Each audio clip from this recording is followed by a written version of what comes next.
All right. Well, I think we'll get started. So I'm Liz Powell, and I'm joined by. I'm Vanessa Walker. Nice to meet those of you that are new and those of you that are joining us on a regular basis. Thank you, thank you, thank you for always showing up. We couldn't do this without you. Change happens because of all of us. That is absolutely true. So, just as a refresher, every second Wednesday of the month at noon Eastern Time, we come together and we talk about what is happening in breast cancer legislation, advocacy work, other activities that are helping to improve breast cancer care, and most of all, early detection. Early detection saves lives. That is our number one mission with the Breast Cancer Early Detection Coalition. We are part of Women's Health Advocates, which addresses all of women's health head to toe over the lifespan. So today, as you can see, we have a great agenda. We are going to have guest speaker Raquel E. Carter, who is a candidate for mayor in Lexington, Kentucky. She has an amazing background and story, and so she's going to kick things off with me. And then Vanessa is going to have a chat with Leslie Yerger, one of our core leaders of Breast Cancer Early Detection Coalition, and talk about not just My Density Matters, but her recent engagement with ASCO and Milken Institute. She's got some exciting updates. And of course, we'll close out with legislative updates and actions that you can take, that we all can take to make a difference. So with that, I think that we will move on to the next slide. There we go. These are our two amazing speakers today. So Raquel Carter, candidate for mayor in Lexington, is our first speaker. So I'm going to take down the slides and have a little chat. So we're so honored to have you join us. You're a very successful entrepreneur, businesswoman. Running for mayor would be the first Black woman elected to mayor, which is would be phenomenal. And you've got a full life. You've had quite a journey. So I just think it would be great to start off if you're just sharing your background and how you got to where you are now. Yeah, well, thank you. Thank you for having me. It's such an honor to be here. Great company to be in. I never wanted to be in this particular group of being a survivor. You know, no one dreams of it, but you get here and you remember that, wow, we are amazing women. We're surrounded by amazing women and we're able to do amazing things. And when I look back at how I got where I am today, even in running for mayor, you know, as you mentioned, I am a business owner here in Lexington. I love this city. I have a family. I have two children. I have a 21-year-old son and a 12-year-old daughter who is a middle schooler. So I need a little extra prayer in that regard. But just in raising my family here and building a life here, my background is in real estate. My mother and I opened our real estate company in 2008. And she was since passed away from lung cancer, actually. So that was my first experience with cancer. But the gift that my mother gave me was the gift of giving back to the community, was the gift of entrepreneurship, and how to use those two avenues to actually be a great impact where we live. And we've created first-time home buyers, thousands of them here locally. I've advocated for affordable housing, for programs and projects here locally. And all those things just led me to this place that says Lexington is amazing. More people deserve to live here, deserve to afford to live here. And now I'm running for mayor. I love that. That's amazing. And also, I feel like you're being a little bit humble there. My understanding is you started from like two people and went to 50 people with your business. So you are a very Yes. successful businesswoman. Well, that is correct. That is correct. And thank you. Another thing that women do sometimes is just that. Yeah, but exactly. but you're right. Yeah, that is, I'm yes, in the space. I get it. I get it. yes, But yes. you know, the thing about it is we tend to overlook it, or me personally, I tend to overlook the success because we're doing what we're designed to do. I've always felt like I've been in this space I'm supposed to be in. Whether it's in real estate, whether it's in entrepreneurship, I've coached, I've mentored several people along the way. And now in this political journey, I've ended up in those spaces that I'm supposed to be. And I've had to think that also about my breast cancer journey, that Again, Yeah. it's nothing anyone would wish for, but I ended up in the space that I was supposed to be in. And this is an opportunity to make it mean something. Oh, I love Yeah. that. I'm going to take that with me. I like that Mhm. so much. So, would you mind sharing a little bit more about your breast cancer journey? Because there's a lot of folks on the call who have been touched by Mhm. breast cancer directly. So, would love it if Yeah. you could share. Yeah. Yeah. And it's funny, I could actually rewrite the story because I just went through it. When it happens, you just operate sometimes. You go from one step to the next. And it was probably a couple years after I had gone through this experience that I really processed it, that I Yeah. started to talk about it more. But in 2019 was when I was diagnosed, and it was early detection. I had gone to my regularly scheduled mammogram, and I had left the office, and of course I was at work. I had my appointment. And I picked up my lunch. I got back to my desk. It had been about an hour or so, and my doctor's office called. And I thought, oh gosh darn it, did I leave my purse or a book, or did I leave something there? Why would they call me back so quickly? And they called back, and you hear the tone, you have the intuition. And they said, well, we'd like you to come back in and just take a closer look to do the ultrasound and maybe do a biopsy. And I thought, oh, okay, well, let me pull out my calendar. It's a Wednesday, just like today. I remember this very clearly. And I was going to pick a date that was convenient sometime in the future. But lo and behold, they're like, well, can you come tomorrow? And I thought, Uh-oh. tomorrow? And it's kind of those bells start going off. And I did go Friday. I think I did push it off at least one day in true form. But and the diagnosis was positive. So I was diagnosed with breast cancer, and it was actually on Martin Luther King weekend, the birthday, the holiday, which was the same weekend that my mother had been diagnosed several years before. So it was a sit with it moment, like, oh my goodness, where am I? But the biggest difference, though, definitely totally different type of cancers, totally different prognosis, but mine was detected so early that, the results were amazing. My mother went through a lot just trying to figure out what was going on with her. And I believe it was probably several years before we actually got to diagnosis. So early detection, it is key. This is the conversation we should have all the time. Mm. Wow. Well, I will say, lung cancer is there's been a huge increase among non-smoking women getting Yes. lung cancer while it's falling among non-smoking men. Like Yes. threefold difference. So there's something going on there. I think so. And even then, for my mother, it was the same. She was not a smoker. No one in my house smoked. She was not in. At the time, it was almost like she was an anomaly. Yeah. But as you said, those numbers have been rising, and hopefully we can find a reason why. Yeah. Yeah. Well, would love to have you share how your journey is impacting your run for mayor, which by the Yeah. way, I want to applaud you. We need more women running. It takes Mhm. serious courage. You give up a lot to do it. So I applaud Yeah. you for that. And would love to know, since we're a health focused, breast cancer organization, how that experience is shaping how you are Yeah. as a candidate and the kind of politician you want to be and that type of thing. Yeah. Well, I think I definitely feel battle tested. I mean, you realize there's the point, and some of that is age for sure. Was slightly older than I was before, not much, just a little bit. But once you realize that whatever's put in your path, once you identify it, once you have a plan of action and you implement, you can come out on the other side, and we often come on the other side better. And when I mentioned before, I was where I was supposed to be, I was where I was supposed to be at that time. And the early detection happened. We had a plan, we had a solution.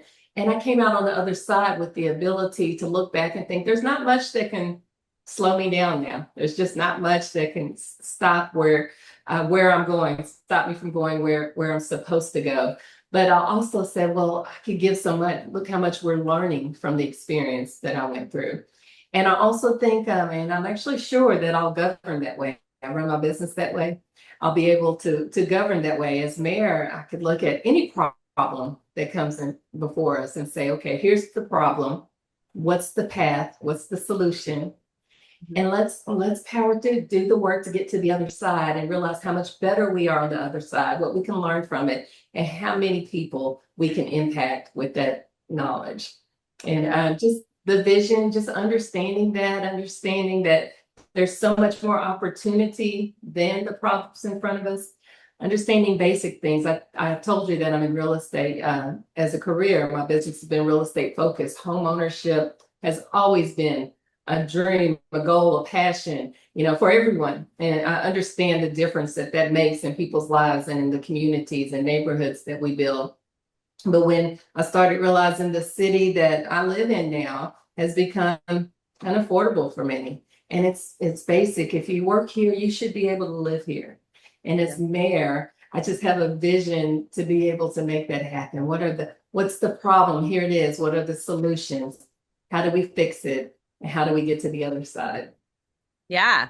So you're just a problem solver that's just unstoppable, right? Unstoppable. I Yes. love it. I love it. I love that attitude. Absolutely. That's amazing. Absolutely. Yeah. Okay, I'm gonna ask magic wand question. So magic Okay. wand, if you could change anything about you know, I guess our breast cancer, because I want to stay focused on the breast cancer, but you could probably Mhm. answer this question a million different ways. But Yeah. you had a magic wand, how would you improve sort of our nation when it comes to breast cancer early detection, how we're dealing Yeah. with breast cancer, sort of a broad brush, but like anything from your experience that you thought, oh, this should be better, or more women should know this, or what are your thoughts? Yeah.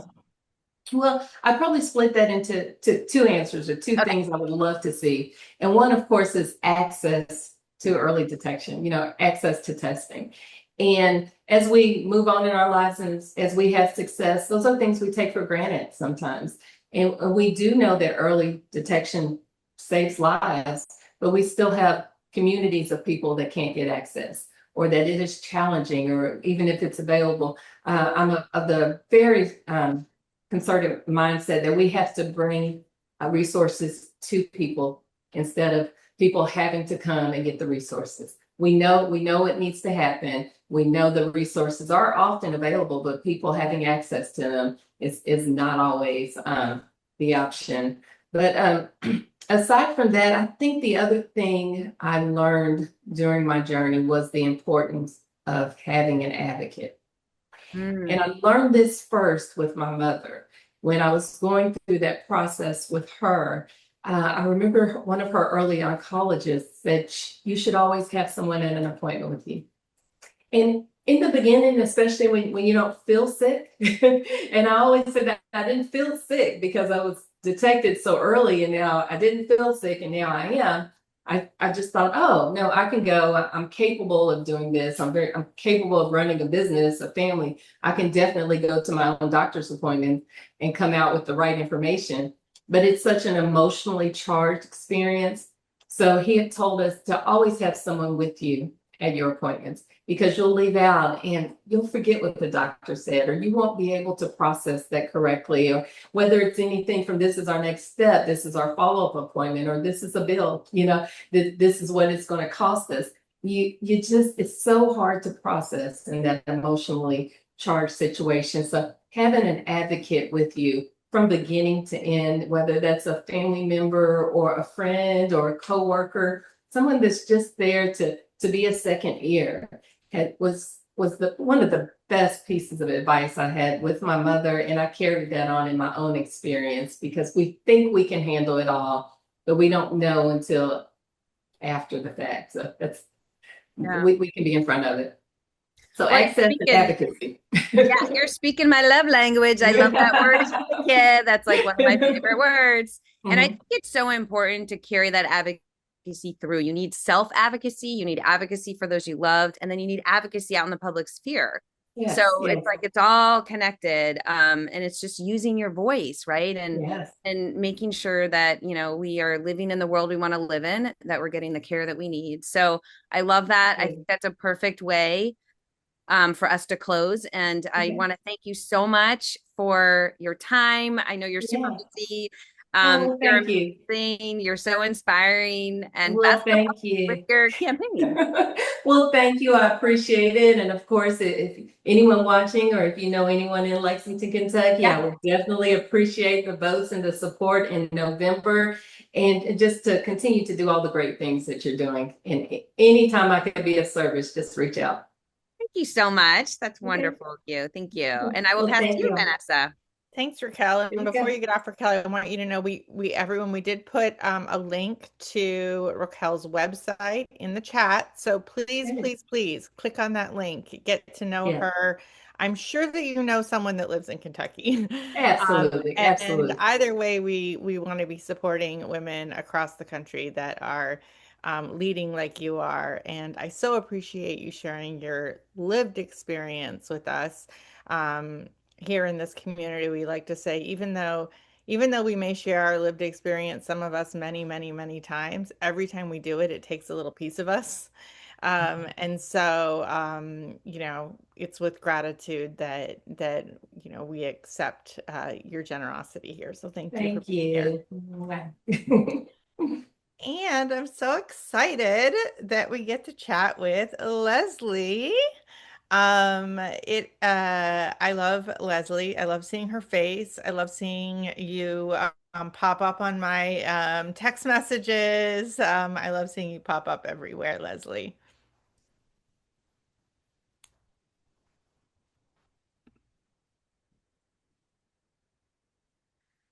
Looks like a frozen screen there, maybe. There we go.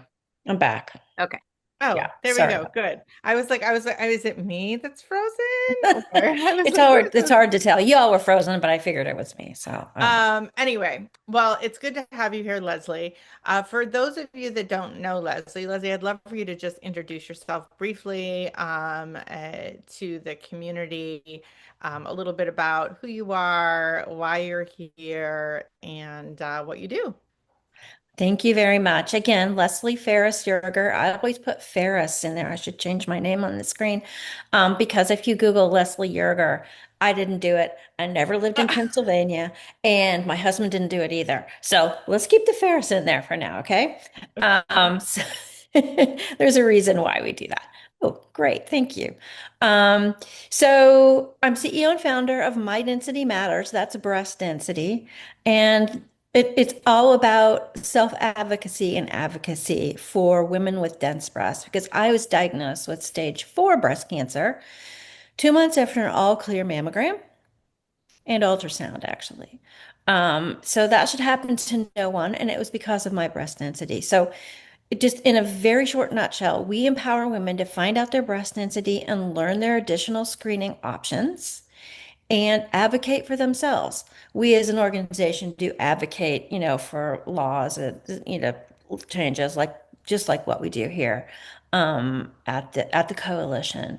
But that's what we do. We do it a bunch of different ways, in person, presentations, media, magazines, like any way we can get the word out is what we do because my story should never become your story.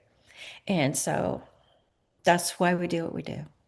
I just every time I hear your experience, it hits home for me because I too, of course, am a breast cancer survivor 2 times over. And it's also a reminder how like one person can make a difference, Yeah. right? And one person plus one person plus one person can make an even bigger difference. And you've really contributed to making such a huge difference in such a short period of time with your Thank you. organization. So one of the things that I know is really overwhelming for me when I first got into advocacy was all the acronyms and all of the events. It seems like it's just like they're everywhere, right? Especially once you get on LinkedIn or Facebook, it's like all of these events and so many acronyms. And one of them that always pops up is ASCO. And I was always like, I don't know, even know what is ASCO. I thought it would be a really great opportunity for you to come on and share with the community not only why you attended ASCO, but what ASCO is, what you learned, especially as a nonprofit leader, but also as an advocate. And then also the incredible opportunity you had to represent your organization and by default us with the Milken Institute at an event that they did adjacent to this event. So first and foremost, like what is ASCO? And what was it like being there? American Society of Clinical Oncology, I believe, Yes. is what that stands for. It's a worldwide organization, and they have a huge conference every year in Chicago. It is the world's largest cancer conference. Happens every year, pretty much the same weekend, end of May, very early June. And it's where people come the world over to present their studies, talk about issues. And there's usually some pretty big breakthroughs that are announced at ASCO. Like if you've got a breakthrough thing, it's, you're going to want to present it there. So this year, there was a very successful drug to treat pancreatic cancer. We all know how tough pancreatic cancer is. That was announced that got the standing ovation in the big room where they announced it. So that was kind of the big thing from ASCO, but there were all kinds of things that were announced. For instance, Verzenio is a breast cancer drug, but it's now being tested for other types of cancers. So all kinds of things like that going on. So it is this 40,000 people strong. Oh, I know. It's really kind of overwhelming. Um, 40,000 oncologists, health professionals, all kinds of people there, as well as some advocates like us, um, coming together to try to solve problems for cancer and learn about each other's work. Pharma is there, huge. They all have these really cool, kind of light show booths. Um, their booths are always busy. I mean, it is just hopping high energy. And so as advocates, we went because right from the get-go, even before My DC Matters was formed, our core tenet, we knew one of the biggest ones would be collaboration.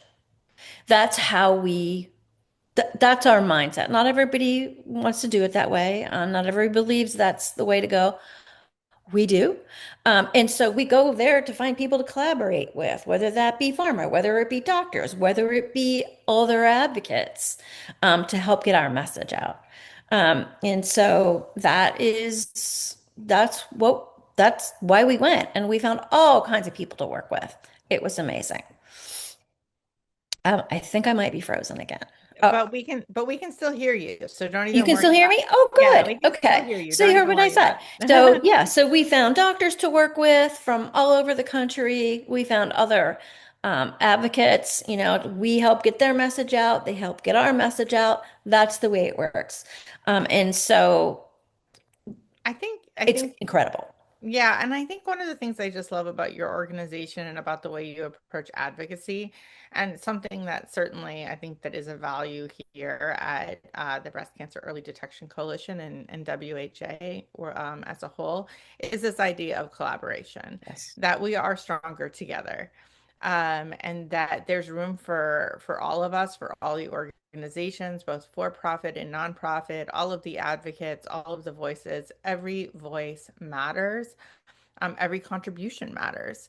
Yes. So the fact that you were there and you were able to represent such an important um, area of cancer innovation, as such as early detection, really important. And that interesting to hear about the pancreatic cancer announcement, because for those of us that are BRCA positive, which is the genetic mutation, pancreatic cancer is something that we have to have on our radar. I was just recently told that I now need to start having my pancreatic cancer screenings because of the Yeah. BRCA2 mutation. So really interesting. Additionally, really exciting, we had Jenica Patterson, who is a part of the Milken Institute, the Women's Health Network, runs that there, speak at the Women's Health Advocates event that we had in May. And we connected there, and she was telling me about this incredible event that they were having adjacent to ASCO called Women, Cancer, and Access Workshop, where they were just bringing together visionary leaders to really have an inspiring conversation. And she made the point that she really wanted it to be patient centric. So even though there were going to be all of these, clinicians and researchers and people that use a lot of big words in the room, that the goal was for it to be patient centric. And she said, having the patient voice there, having the lived experience voice was so important. And I said, I know the perfect person. And of course, you agreed to do this, to participate. And I heard our friend Kristen Dahlgren was also there, which is Yeah. really great. So tell us a little bit about that experience. What was it like to be a part of that half-day workshop? What was the vibe? Um, and um, and how important do you think it is to have the patient voice in atmospheres like this? Yeah. So there was probably about 25 people all around the conference table, audio visual on both ends. They at first present some really good data on women's health worldwide. Now we're not talking just the United States, we're talking about the world. And of course, we have a long way to go, to get where we need to be with women's health. But those stats really highlighted it. And then so the Milken Institute is really kind of a think tank, right, for big issues. And so women's health is a subset of the bigger things that the Milken Institute does. But it was gynocs and radiologists and, a lot of public health people, and two patient advocates, Kristen and I, trying to sort of tease out of this group who were all there, not being paid, there out of their own desire to to make things better in the cancer world for women, to kind of grapple with the big questions and figure out what that group is going to do going forward. And so we had like four different kinds of questions, and then we had a subset of, we'd go out and breakout groups and come back with some suggestions. And they're going to take all of that plus a survey that we all did, compile it, and come out with a publication on what came out of that. So that'll come out, I don't know exactly when, in a month or two, I think. And so that will guide the focus of what that group actually tackles going forward. So it was fascinating to be in there, a lot to talk about collaboration, no posturing. Everybody was just there to solve the problem. And it's just so heartening to see the focus. And, out of the 25 people there, 24 were women. Women are leading this charge. We're taking it on ourselves now because we have to, right? So it was huge. And, when the paper comes out, we'll make sure everybody gets it. Well, thank you, Leslie. And thank you so much for being a leader here. And thank you for coming on and sharing your experiences. Certainly learn about Leslie's organization, My Density Matters. The links are in the chat. And Thank of you. course, you can find out more about her on all of our channels. I'm going to invite Liz back because we're a little over, but we're going to keep going because we've got some important things to talk about.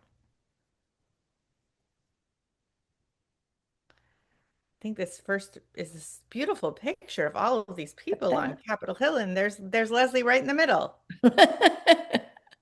Yes, we're all In the there. middle. So this was our Capitol Hill Day last year. It was an awesome day. So I thought it would be great to start off with this picture, that shows all our advocates coming together, really making a difference that day. And we've got our next one coming up on September 23rd. We will be sending out a registration link soon. So please put a hold on your calendar. We also are continuing to work on social media and letters to Congress. So we also posted these directions in the chat box, but this is how you can share why advocacy matters to you. Vanessa's done a great job of creating this, but you just go to the link, put in your photo or video, and share your why. And it really helps elevate these issues and raise awareness. You can also send a letter to Congress. We're continuing to push on the Find It Early Act. There are now 72 total House members on the Find It Early Act, and in the Senate, there's a total of 10. That is great. Those are the largest numbers we've ever had for the Find It Early Act, which would ensure full access to early screening, which is really key for especially for women with dense breasts who need supplemental screening. Right now, about half the states cover that, but we want all 50 states covering it. So that bill, no matter what insurance you have, you would be covered. You would have that access to that supplemental screening. And just as a reminder, 71% of all breast cancer patients do have dense breasts. So it's really, really important. And if you want to get involved in our steering committee, we'd always love to have you join. You can join as an individual or as a company. These are our sponsors for Women's Health Advocates and Breast Cancer Early Detection Coalition overall. We couldn't do anything without our amazing sponsors. We also do work with donor advised funds. I know a lot of folks are interested in donating that way, and we work with our nonprofit partner for that. Here are all the links and the emails to get involved. Thank you again for dialing in. We really appreciate you. And I look forward to seeing folks for our steering committee call that will follow this one. Thank you so much again. Your advocacy really does make a difference. Thanks, everyone.